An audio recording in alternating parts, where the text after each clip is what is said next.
Words are used in several different ways: in anger, in happiness, loosely, tightly, pretentiously, studiously, sarcastically, synonymous with fallaciously. Oh, no, wait, I meant facetiously, to hurt, to heal, to incite, or to portray emotion. Words are important to humanity because we use them to communicate what needs, or sometimes what doesn't need to be made apparent. Words are a powerful tool. In fact, it seems intuitive that words are inherently powerful, right?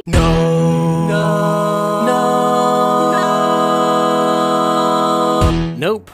Words are not powerful, they're not weak, they're not sad, they're not dirty or gross. Sometimes they're funny, like words like flibberschnicky, although I don't think that's actually a word. A word is a word. It has a definition and a colloquial use. Even the word bad isn't a bad word. Why, whatever do you mean, Paul? Well, I'm glad you asked, audience. Do you want an example? Let's look at the word discrimination. What do you think about when you hear the word Discrimination. What is it to discriminate? Is it an inherently bad word? Or is it possible that the word itself is not bad, not even by definition, and any negative connotations are simply contextual or made by us? By that, I'm saying in context, the word discrimination can be a good thing. For example, if someone tells me they think it's okay to, rape babies, I'm going to discriminate against him and his ideological idiocy hard. I'm going to stray so far from him, I don't want any pro-baby rape in my life. And yeah, I get it. That's an extreme example. I'm saying we all discriminate, and we do it in an objectively good way. Word discrimination itself has no connotation to it. It doesn't have a moral compass. It's just a word which requires an instrument, us, to place it in context based on events. In other words, there's no broad brushstroke summation on the morality of a word, no matter the colloquial use.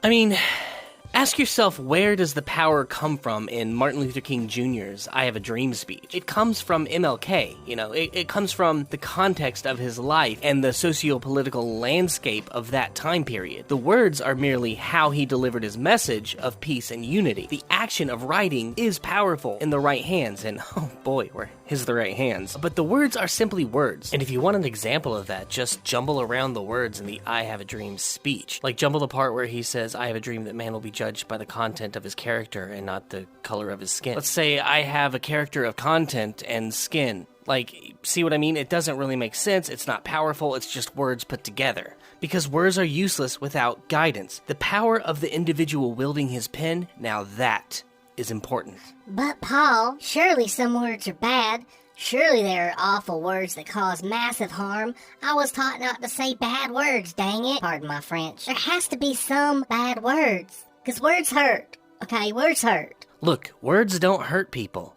People hurt people, okay? Maybe they use words, but really, words are only as powerful as you make them. If some guy you don't know screams, "Hey, you flibberschnickin' noobit," even though that's nonsense, maybe it hurts your feelings. I don't know. But are you really going to give him that kind of power? Or are you just going to sit back and go, the hell was that guy's problem? Words only have the power that you give them. So let's look at a word that most people agree is bad. Let's look at the N-word. You know the word. It starts with N and rhymes with this guy. It's a divisive topic indeed. So first, I must differentiate from the N-word with a soft A and the N-word with a hard R.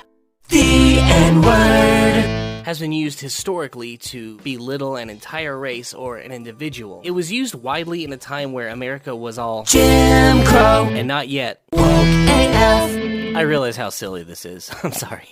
Anyways, I continue. As time progressed, so did white America's views on minorities. From the 70s to the 90s, we progressed so much socially that by 1999, mixed-race couples were barely turning heads. Of course, nowadays, nobody really even notices, unless you're on the fringe right or fringe left. But if you're so far left or right that you only view people based on a physical characteristic like skin color, nobody takes you that seriously. I digress.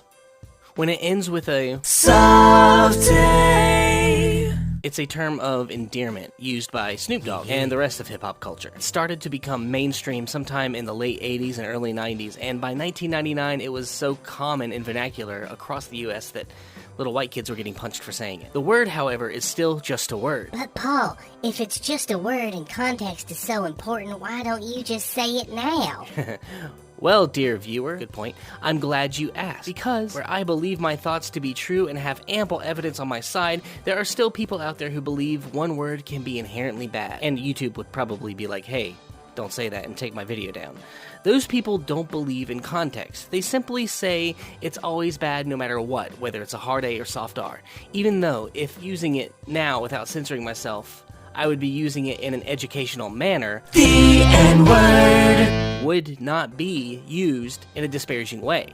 Those people control this platform, so instead of saying the word, I have to censor it by saying The N-word. And that's the point. I should be able to say this word in context of this video, because obviously I'm not over here to disparage an entire race or anything like that, because words don't actually have power, the people behind them have power. In this case, I'm the one with the power, and I'm using it in a way to say, hey, let's all chill, because words, again, only have the power that you give them. When some alt-right Piece of garbage is screaming racial slurs, the slurs aren't worrying me. It's the asshole screaming them and the context of their use that worries me. When some Antifa Piece of garbage is screaming to use violence to silence people, to deplatform them, I'm not worried about the words being used, but the person encouraging violence and his armed followers. Sticks and Stones was such an underrated children's rhyme. So true.